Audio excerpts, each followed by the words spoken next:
আপনাদের কি মনে আছে শহীদ শরীফ ওসমান বিন হাদি জুলাই গণ অভ্যুত্থান নিয়ে কি ভবিষ্যৎবাণী করেছিল? জুলাই যদি শেষ পর্যন্ত বিজয়ী না হয় তাহলে আমাদেরকে কেউ শহীদ বলেও ডাকবে না, আমাদেরকে রাষ্ট্রদ্রোহী করে হত্যা করা হবে।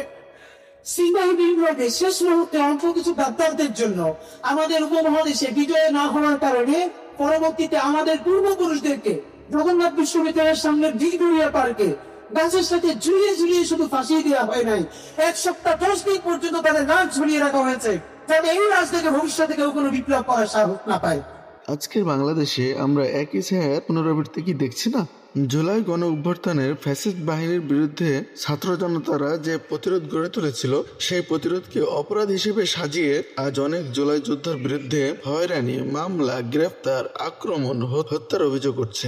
যারা জীবন বাজি রেখে গণ অভ্যুত্থানে লড়াই করেছিল তাদেরকে ধীরে ধীরে ঝুঁকিপূর্ণ মানুষ বানিয়ে দেওয়া হচ্ছে, যেন খুনি স্বৈরাচারের বিরুদ্ধে লড়াই করা ছিল যেন তাদের বড় একটা অপরাধ। এই প্রবণতা যদি না থামে, শহীদ হাদির কথাটা শুধু ভবিষ্যৎবাণী হিসেবেই থাকবে না, হয়ে উঠবে নির্মম বাস্তবতা।